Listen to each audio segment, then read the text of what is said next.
السلام علیکم ورحمۃ اللہ وبرکاتہ۔ نحمدہ و نصلی علی رسول الکریم، اما بعد، اعوذ باللہ من الشیطان الرجیم، بسم اللہ الرحمن الرحیم۔ رب اشرح لی صدری ویسر لی امری واحلل عقدۃ من لسانی یفقہوا قولی۔ بسم اللہ الرحمن الرحیم۔ ہم سورۃ اللہ پارہ نمبر 30 سورۃ اللہب کی ترجمہ اور تفسیر اور ترکیب نحوی بھی بیان کر رہے ہیں۔ اس میں لفظی ترجمے کو بھی ایک ایک لفظ کو بھی بیان کر رہے ہیں۔ اس کو آپ غور سے سنیں، جہاں سے آپ کو اس کا کنسیپٹ کلیئر کے بجائے آپ رٹا لگائیں، یا آپ مجھ سے پوچھ سکتے ہیں، میرا نمبر بھی دیا ہوا ہے، اس سے پوچھیں، اور ان کو لائک بھی کریں، شیئر بھی کریں صدقہ جاریہ سمجھ کر، تاکہ زیادہ سے زیادہ لوگوں تک ان کی یہ معلومات پہنچیں۔ اس کو پڑھیں، یہ ایک صدقہ جاریہ ہے۔ سورۃ اللہب میں ہم آیت نمبر 1 کو پڑھ رہے ہیں کہ تبت یدا ابی لہب و تب۔ اس کا آخر میں ہم بیان کر رہے ہیں اس کو، تقریباً یہ آیت مکمل ہونے والی ہے۔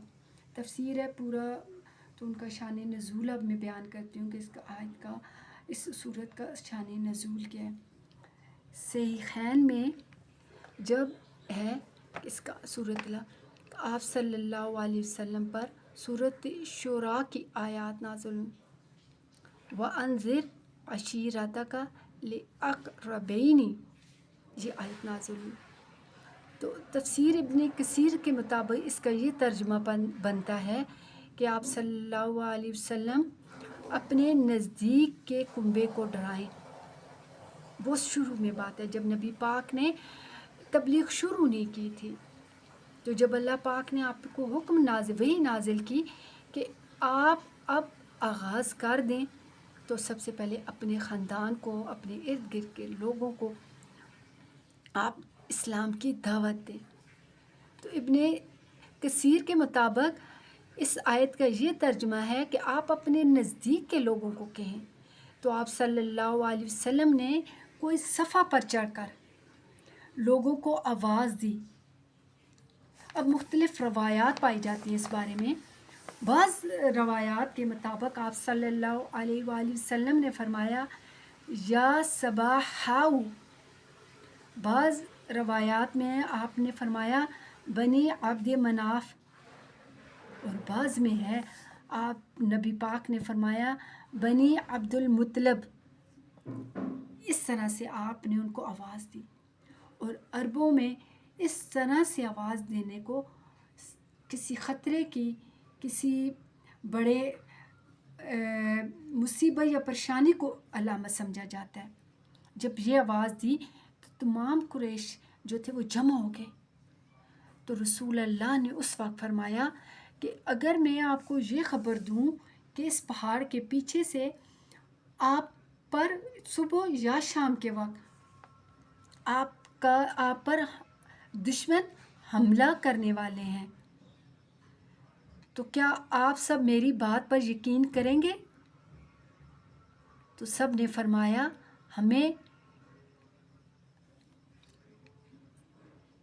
ہم یقین کریں گے۔ تو اس مقام پر نبی پاک نے فرمایا میں تمہیں کفر و شرک پر اللہ تعالیٰ کی طرف دعوت دینے اور کفر و شرک پر شدید عذاب کی خبر دیتا ہوں۔ یہ وہ موقع تھا تو اس موقع پر جو لوگ جمع تھے آپ کے قبیلے کے ارد گرد کے، ان میں آپ کے چچا ابو طالب بھی شامل تھے۔ تو ایک دم سے اس وقت ابو لہب نے کہا تبا، مطلب لکا، تم ہلاک ہو جاؤ۔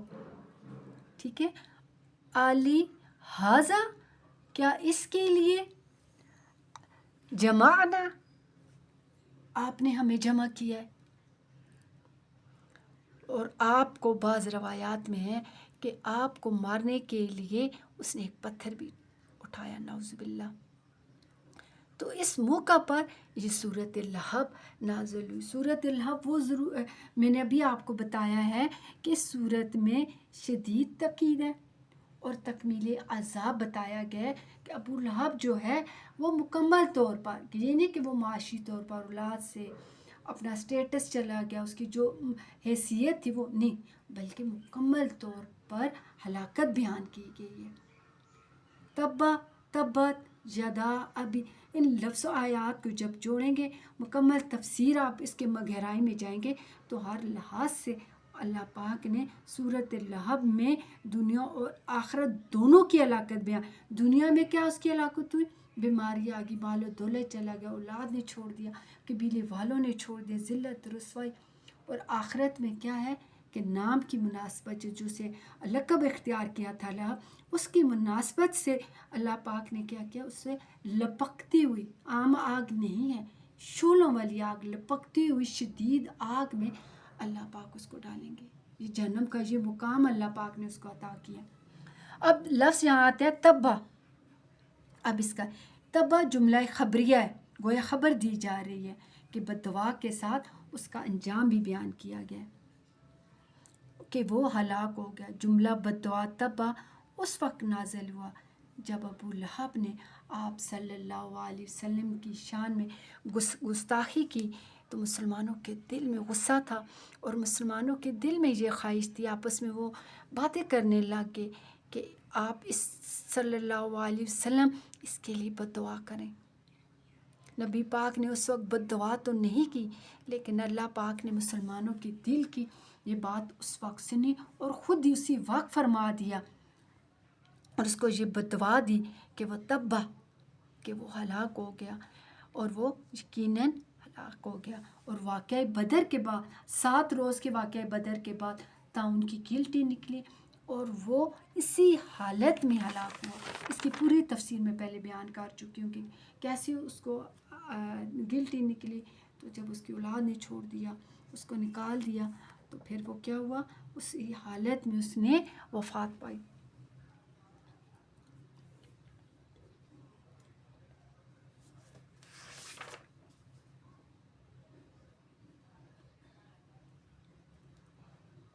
جب وہ ہلاک، تو انہوں نے کیا کیا، ہلاک ہو گیا تو انہوں نے کیا کیا، گڑھا کھودا، ایک لکڑی کے ساتھ اس کی لاش کو گڑھے میں ڈال دیا، اور روایات میں آتا ہے کہ اوپر سے اس کے پتھر بھی ڈال دیے۔ سبحان ربک اللہم و بحمدک اشہد ان لا الہ الا انت استغفرک و اتوب الیک وآخر دعوانا ان الحمد للہ رب العالمین۔ سبحان ربک رب العزت عما یصفون وسلام علی المرسلین والحمد للہ رب العالمین۔ ہم سب کو مل کر اپنے حق میں یہ دعا کرنی چاہیے کہ اللہ پاک ہمیں قرآن پاک سے پڑھنے سے سمجھنے کی توفیق عطا فرمائے۔ اللہ تعالیٰ ہمیں اتنا توفیق دے کہ ہمارے عمل سے بھی اس کا عملی اظہار بھی ہو۔ اللہ تعالیٰ آپ اپنی مصروفیت کی زندگی میں آج کل کی تھوڑا سا آدھا گھنٹہ نکالیں، آ کر ترجمہ اور تفسیر کا مطالعہ کریں گے تو یہ آپ کی زندگیوں میں انشاءاللہ ضرور تبدیلی لے کر آئے گا۔ السلام علیکم ورحمۃ اللہ وبرکاتہ۔